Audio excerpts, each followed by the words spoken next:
Okay. Hello everyone, my name is Naomi and today I'm going to talk to you about my reflection and perspective about this week's readings.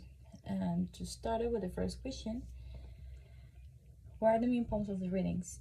Reading this text helped me out to realize that migration is much more than just a geographical movement. It is a complex process that deeply impacts people held on multiple levels.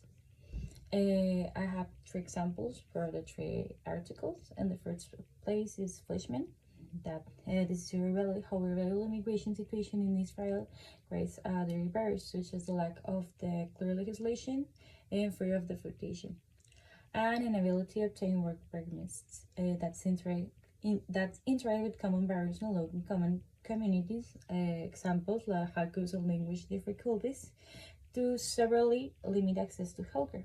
This dual burden highlights for me how the legal and socioeconomic conditions reference each other for the worsening migrants' well-being. For the second example, the article by Vanderland, this training helped me see that while migration brings economic and cultural benefits, it also creates a significant cycle factors such as social exclusion, lack of the access to basic services, and the stigma directly impacting the health. This reinforces the need for big comprehensive and multi-sectoral approaches to migrant health. And the last article, the Castañeda article, showing me a previous perspective by criticizing the tendency to explain migrant health solely through behavioral or cultural factors. That's it argues that migration itself must be understood as a structural determinant of health interacted with other social inequalities like discrimination and economic exclusion. Continue with the second question, was anything clear or confusing and why? One of the most challenges aspects was understanding how the different theoretical frameworks intersect. And in the first place, my first point is the Castañeda article explores the behavior, cultural, and structural frameworks. But this is distinction where cultural factors like the acculturation and the structural barriers like the legal exclusion that begin was difficult. And the second point, the constant of the policy shifts in different countries like Israel versus Chile also made it hard to apply an universal approach to migrant health. And this it is like raised question for me about how these theories can be effectively applied in real world public health interventions. And the third question, what was new to you and do you change how you think about it or perceive the things? However, this text completely reshaped my understanding by introducing the idea that migration study itself is a determinant of health and not just a circumstantial factor. One of the biggest takeaways for me how the legal status actively influence health outcomes. I used to believe that most migrants avoided the healthcare due to lack to awareness of cultural barriers, but now I realize that the real factor is the fear of the deportation and financial insecurity and the systemic exclusion for the healthcare services are the true driving force behind their lack of access. And the second point, another surprising aspect was the interplay between structural and individual factors. Like, for example, the Castañeda article argued that many studies focus too much on behavioral or cultural explanations, like diet, exercise, or traditional healing practices, without analyzing the political and economic system that shaped us behaviors in the first place.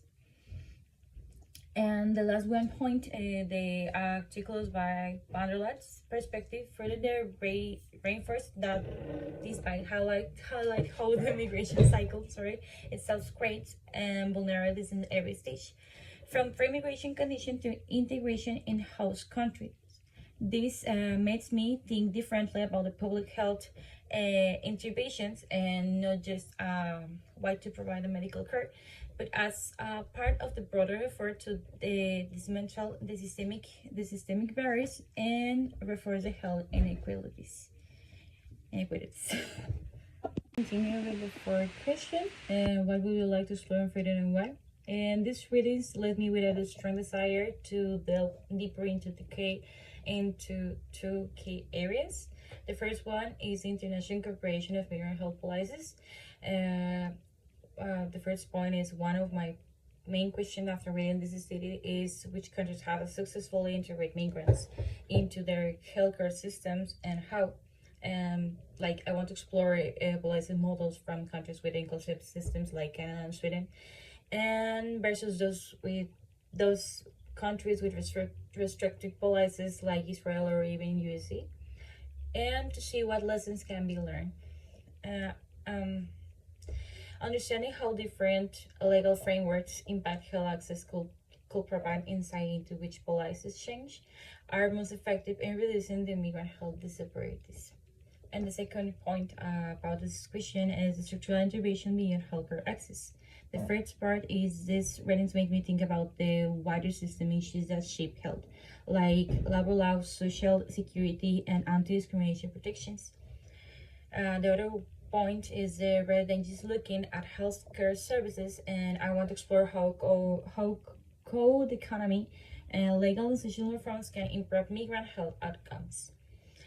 For example, what policies exist to reduce fear of deportation for undocumented migrants seeking medical care? And how can the governments ensure that migrants are not forced into precarious working conditions that deteriorate their health?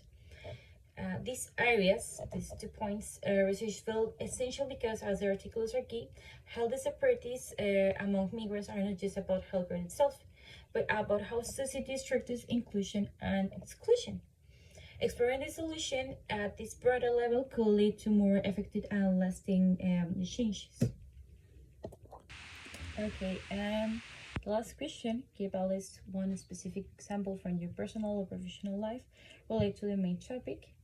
Okay, as a student in Mexico, I have observed how migration status directly affects the people's health, especially in communities with a high percentage of migrants. A great example of this is the situation of the Central American migrants who travel through the country or temporarily staying in shelters. That many of them avoid seeking medical care due to the fear of being reported or lack of the documents that allow them access to health services. I recall a specific case during a community health campaign where I very voluntary. The immigrant had been suffering from the fever and sex of the infection for several days, but he refused to seek medical attention out of fear of being detained. He only accepted help when it was explained to him that medical care in this country is said it was free and safe. And this experience made me reflect of how fear and misinformation, even in Mexico, can be great barriers to the life of the services itself. And reinforcing the idea that migrants' health is shaped by the structural factors beyond the personal issues. This case strongly relates to the ratings review, and it demonstrates how the migrants face multiple vulnerabilities, not only in terms of health, but also in the social and legal exclusion, in even with discrimination and racist, even in Latin American countries. It made me question what strategies could be implemented in Mexico to ensure that migrants receive the medical care without fear, and how, as a student, I can contribute to reducing these barriers. And whether through health rights education or by participating in community health initiatives. Thank you.